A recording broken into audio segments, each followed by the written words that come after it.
Well, how's everybody doing? Good, excellent. I am so glad to be here with you.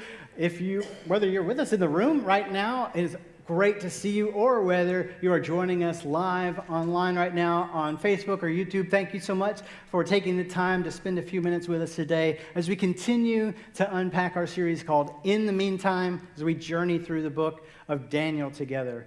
Now, for those of you that know me, you know that I'm a pretty easygoing person. It takes a lot to get me really frustrated and riled up, and I don't like conflict like at all. Anybody else like me? Just really don't like it, and I kind of do what I can to avoid it. And sometimes I probably go a little bit too far because I'll make myself uncomfortable so that other people will be comfortable. And you could call that people pleasing if you wanted, and that's probably true, at least to a certain extent. But there comes a point, there's a line, isn't there? Where you will come this far and you will come no further, and then we're about to fight. And one of those things for me is this: the Atlanta Braves are the worst. They're the worst. And you can't convince me otherwise. You know why? Because I grew up in Kentucky. I grew up a Reds fan, which isn't something that you really choose because they're terrible, but you're born into it, you know? And in the mid-'90s, the Braves would just beat the tar out of the Reds all the time, and it was infuriating. The only problem was my grandma, she was from Alabama, Roll Tide. Can I get somebody? Yeah, you know what I'm talking about. Yeah. She would come up. She was a huge Braves fan. So she would come up, and she would try to convert me away from Cincinnati into an Atlanta fan, and that just wasn't going to happen. And so we would go at it. We would fight about it. And one time, the fight got so bad, it ended with her chasing me. I promise this is true. She was chasing me around our basement with one of those foam tomahawks doing the war chant. For real. And to this day, I can't root for a team that does the tomahawk chop. I can't do it. I mean, I love Leslie and all that, but I can't root for Florida State. I can't root for any of these people because they do the tomahawk chop, therefore they are bad. You understand what I'm saying? It's amazing the things that become convictions in our lives, isn't it? You ever seen that Disney movie, Inside Out? They have these things, they call them core memories. And these are the things that shape your personality and the way that you interact with the world. And what I want to talk about today is similar to that, but a little bit different, because what they're actually mean, they're not core memories, they're convictions, aren't they? And they can be tied to memories, but it's your convictions that actually shape the way that you view the world and the way that you interact with it. Like I said a second ago, sometimes our convictions can be about some silly things, like what team is the best, or whether Star Wars is better than Star Trek, which it is, okay? And we could argue about that if you want. You can disagree with me, and I respect your right to be wrong, and that's fine. We can go on. We can still be friends. Maybe you don't care about either of those things. And you're like, what are we talking about? But I bet we could get a fight started in this room right now if I asked the question, what's the best truck that's ever been built? I know for a fact we could get a fight started in this room right now if I started talking about the fact that pineapple don't belong on pizza. I know we can, because we had this fight in our private Facebook group a few weeks ago, which was a fun time, by the way, wasn't it? That was a good time.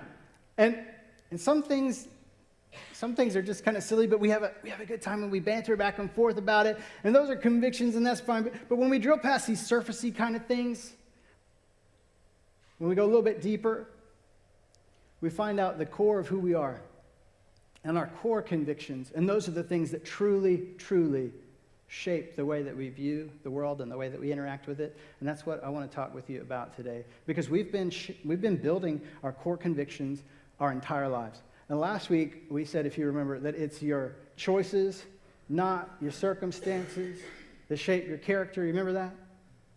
But I want to build on that today, and I want to show you that it's our character is revealed in crisis as we live out our convictions. You see what we did there?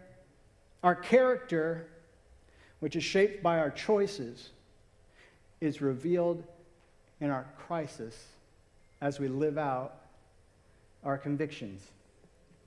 And, you know, when we face crisis, and we all do, we face crisis, and what we find out then, when life just really hits us hard, we find out if what we have are convictions or slogans. Because you won't sacrifice anything for a slogan, but you'll be willing to die for your convictions, won't you? You're willing to go to war over that. And when life really punches you in the face, you find out if you really believe what you say you believe. When you find out he's cheating on you, you find out, don't you?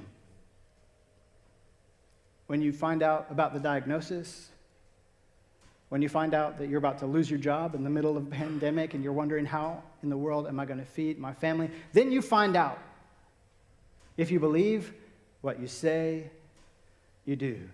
And I don't know if you've noticed this, but oftentimes when a crisis arises, a shortcut will come with it. Have you noticed that? And then you've got a choice to make. Will we take the shortcut, or are we going to hold true to our convictions? Will we take the shortcut? We're going to hold true to our convictions. Just as an example, when you find out he's cheating on you, do you cheat on him back because he had it coming and he deserved it? Or she? Or do you hold true to what you've always said you believe about the sanctity of marriage? When crisis comes, we find out if what we have are convictions or slogans. Now, we've been journeying through the book of Daniel together, and we've seen Daniel, Hananiah, Mishael, and Azariah, or as we're going to refer to them today by their Babylonian names, Shadrach, Meshach, and Abednego. We've seen them face all kinds of trials already, haven't we? We're barely into the 3rd chapter. They were 18 to 20 years old when they were ripped from their homelands, deported to Babylon, placed in 3 years of re-education camps. They were told they were going to be there for 70 years, basically, a life sentence, and they had to decide if they were going to trust God in the middle of the trial or not.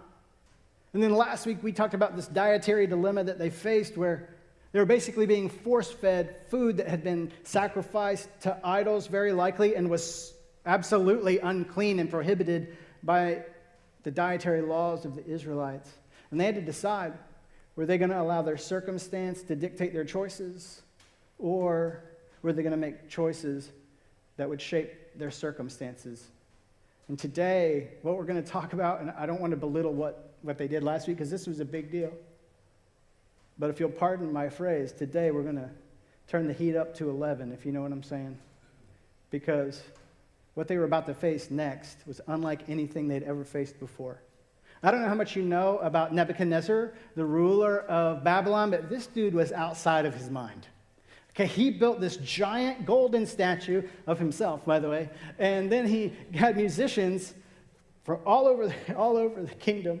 At certain times of the day, they would play a song, and when you heard that song, you were supposed to bow down and worship the statue of Nebuchadnezzar. And, oh, by the way, if you didn't, we would publicly execute you and burn you to death in the giant furnace. Sound good? Great. Does it get more egotistical than a giant statue, a theme song, and a death threat? I submit that it does not. Okay?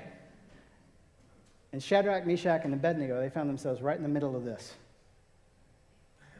And as we learned last week, at the very end, they were promoted in Babylon. They were rising through the ranks of the government. And how many of you know that as you start rising through the ranks of the government, you start making enemies?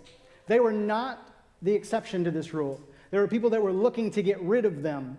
And then they found their chance because Rakshak and Benny, for all of you VeggieTale fans out there, Rakshak and Benny, they were not bowing down. And word got back to King Nebuchadnezzar because they said, hey, these guys, they apparently don't respect you at all because they're not bowing down during your theme song. We just want you to know because we don't want you to be embarrassed or anything. And Nebuchadnezzar predictably lost it. Here's where we pick it up in Daniel chapter 3. It says this, furious with rage, Nebuchadnezzar summoned Shadrach, Meshach, and Abednego. So these men were brought before the king, and Nebuchadnezzar said to them, is it true, Shadrach, Meshach, and Abednego, that you do not serve my gods or worship the image of gold I've set up? Now, when you hear the sound of the horn, flute, zither, lyre, harp, pipe, and all kinds of music, my theme song, if you're ready to fall down and worship the image I made, very good. But if you do not worship it, you'll be thrown immediately into a blazing furnace. Then what God will be able to rescue you from my hand? You got to have the crazy eyes when you say that. You know what I'm saying? But make no mistake about it, this was not an idle threat. This was master saying to slave, you will do what I tell you to do or I will kill you very, very publicly. There will be no consequences for me. There might be some for you, depending on what you do next. So what are you going to do? Here's what happened. Shadrach, Meshach, and Abednego replied to him, King Nebuchadnezzar, we don't need to defend ourselves before you in this matter. If we're thrown into the blazing furnace, the God we serve is able to deliver us from it, and he will deliver us from your majesty's hand. But even if he does not, we want you to know, your majesty, that we will not serve your gods or worship the image of gold you've set up. Now, this is a bold move, because Nebuchadnezzar ain't playing around. But they knew that trying to argue with him and reason with him was not going to be helpful. Because, first of all, anybody who says, you need to worship me or I'm going to kill you, it's going to be really hard to convince them that you don't need to worship them. Agreed? Secondly, Nebuchadnezzar would have been, much like most of the known world at the time, would have been polytheistic, which means he worshiped multiple gods. Okay, so the thought of not worshiping this God over here out of respect for this one over here, not even computing. Sometimes you're just better saving your breath. But this was a bold move, because maybe you've read this before, and so you know how it ends. But make no mistake about it, they didn't know how it was going to end. They didn't know if God was going to save them or not. And that's why they said, our God can save us if he wants to. But even if he doesn't, we're not going to serve you. We're going to worship your gods. It's not just not going to happen. Watch what happened next. Then Nebuchadnezzar was furious with Shadrach, Meshach, and Abednego, and his attitude toward them changed. He ordered the furnace heated 7 times hotter than normal, and commanded some of the strongest soldiers in his army to tie up Shadrach, Meshach, and Abednego and throw them into the blazing furnace. So these men, wearing their robes, trousers, turbans, and other clothes, were bound and thrown into the blazing furnace. The king's command was so urgent and the furnace so hot that the flames of the fire killed the soldiers who took up Shadrach, Meshach, and Abednego. And these men, firmly tied, fell into the blazing furnace. Now, this is the nightmare scenario, isn't it? Everything bad that could happen did happen here, because they just made a bold stand for God. Right? He's going to intervene, and he's going to save us. And now, wait a minute, we're tied up and we're getting carried off and thrown into something that would have looked like this. This is a lime kiln today, and this would have been something similar. This is obviously not the exact replica of what we're talking about here, but I wanted you to be able to see this so you can get this picture in your mind. And did you notice that they heated it so hot that the guards who tossed them in here died? There's no chance they're walking away from this. This is apparently the end. Yes, God can save us, but apparently he doesn't want to. But I guess here we go. And that's the end, right? No. Then Nebuchadnezzar leapt to his feet in amazement and asked his advisors, weren't there 3 men that we tied up and threw into the fire? They replied, certainly, your majesty. He said, look, I see 4 men walking around in the fire, unbound and unharmed, and the 4th looks like a son of the gods. Nebuchadnezzar then approached the opening of the blazing furnace and shouted, Shadrach, Meshach, and Abednego, servants of the Most High God, come out, come here. So Shadrach, Meshach, and Abednego came out of the fire, and the satraps, prefects, governors, and royal advisors crowded around them.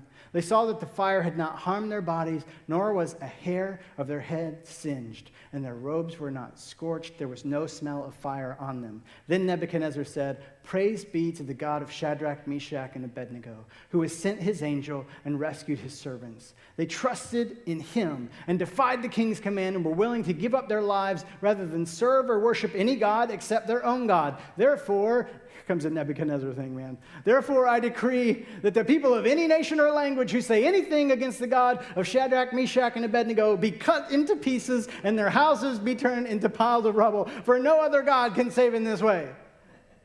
Then the king promoted Shadrach, Meshach, and Abednego in the province of Babylon. You remember like 5 minutes ago when Nebuchadnezzar said, I'm going to kill you, and there's nothing you can do about it.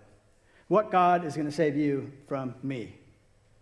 Isn't it great that he had to answer his own question? Isn't it great? Because the answer to the question, what God can save you from my hand, is the real one. The one who put you in place. The one who knit us together in our mother's womb. The one who gave us fire and everything that we have and can miraculously intervene when he wants to. That's the answer to the question. My God can save me and did save me from your hand. And then Nebuchadnezzar has to say, he's the real God. He's the only one that can save in this way. And in spite of all that, it took some courage for them to say this to Nebuchadnezzar, didn't it? Because, again, not to belittle what we talked about last week, but It's one thing to say, I'm not going to eat that no matter what you say. It's another thing to say, I'm not bowing down even if you chuck me in that furnace over there. That takes something, doesn't it?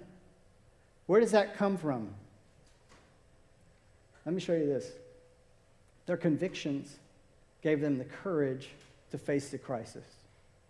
Their convictions, what they knew that they knew that they knew, gave them the courage to face the crisis. The same is true for you. You've heard it said that you can learn a lot about people when you see them going through something really hard. When you see somebody going through crisis, you can learn a lot about them, can't you? You know why? Because your character is revealed through crisis.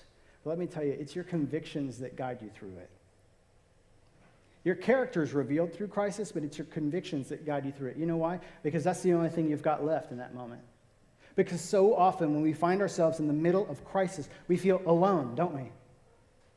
We feel abandoned by God. We feel like this is it. This is the end. I'm not living in the meantime, waiting on a brighter day and a brighter future. I'm living in the end times because this is it for me. This is the end. It's over. Maybe you felt like that before. Maybe you feel like that right now. And if you do, I want to just speak to you for a moment. And I want to encourage you that you're not the only one. You're not the only one that feels that way today. You're probably not the only one in this room that feels that way. Whether you're in this room where we are together, or whether you're joining us online, you're probably not the only one in the room that feels that way. And you're in good company. Because you remember King David, like Goliath killing David? You remember him? If you've ever read the Psalms, you know that about half of them are David going, God, when are you going to come save me from this mess? Why have you left me out here all alone by myself? When are you going to come fix the problem? You remember Elijah called down fire from heaven on Mount Carmel? Huge victory. Seems like about 15 minutes later, he's in a cave begging God to kill him because he's the only one who loves God. You remember that conversation? You remember when Jesus was hanging on the cross? What did he say? My God, why have you forsaken me? You're not the only one who's ever felt abandoned by God. But what do you do? Because it's one thing to say, okay, I'm not the only one that feels that way, but I still feel that way. So what do I do when I find myself in that moment? You rely on your convictions. Whether you realize this is what you're doing or not, you rely on your convictions to guide you through those moments. So let me ask you, what are yours? What are your core convictions? What are the things that you know that you know that you know? While you're thinking about that, let me give you a couple of mine.